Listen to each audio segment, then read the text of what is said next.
Hello, music friends. Welcome to Fiction Fridays.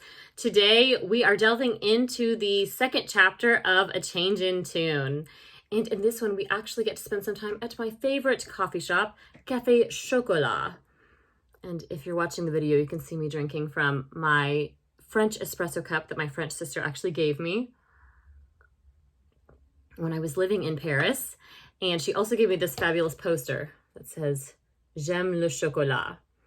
So I had several inspirations for this coffee shop, some being cafes in France, also the coffee shop at my university where I spent a lot of time studying, catching up with friends, reading.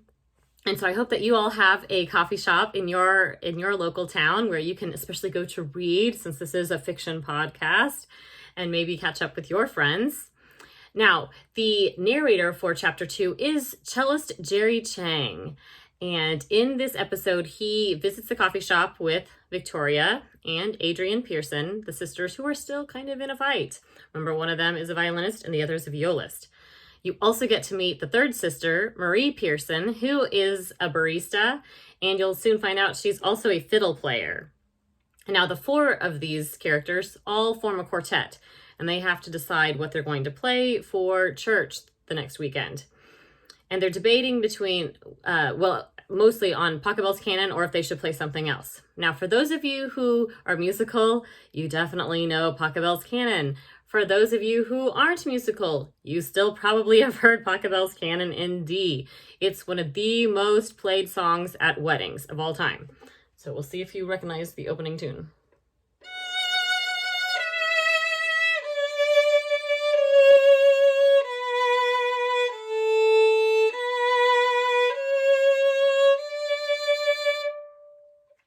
We believe this was probably written in the late 17th century, probably around 1690. We don't know the exact date. This is a one-hit wonder for the composer Pachelbel. Unlike his contemporary Bach, who's famous for tons and tons of songs, Pachelbel is pretty much only famous for this specific canon. A canon means that you have that same melody passed between different instruments. So the first violin passes it to the second violin, passes it to the viola. Now, unfortunately, for the cello, it's not the most interesting part. Okay, so Jerry in this episode, he doesn't want to make Victoria mad, but he really doesn't want to have to play it because he plays the same notes over and over and over again.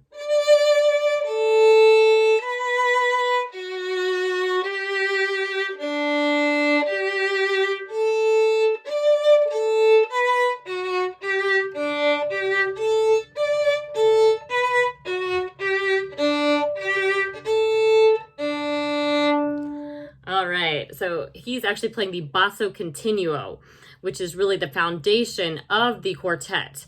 But it is a bit banal if you're having to play the same thing over and over. If you haven't yet watched the YouTube video on Pachelbel's rant, it is hilarious. It features a guitarist who had actually been a cellist in the past, and he talks about how those same notes follow him throughout the rest of his musical career. He can hear that same chord progression in pretty much every song he ever plays. So it's pretty funny. Now, fortunately, Victoria, the first violinist, she likes Pachelbel's canon because she has a more interesting part. So she doesn't mind playing it so much. A lot of times during the Baroque era, again, the time when Pachelbel was writing, Bach was writing, Vivaldi, a lot of the music featured the first violinist.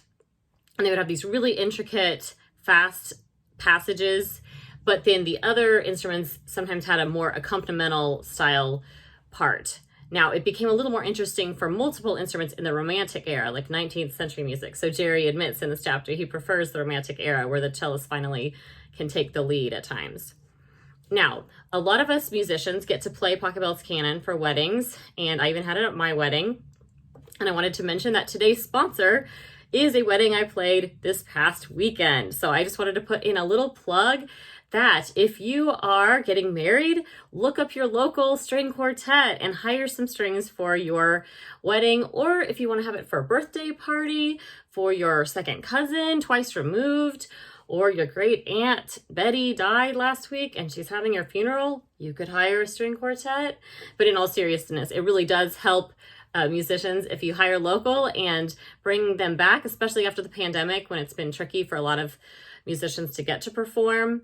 It means a lot to us when you hire local strings to play for your events. So thanks again to all the brides and grooms who have hired our quartet in the Midwest to play. We really appreciate it. And thanks again, since that was the sponsor for today.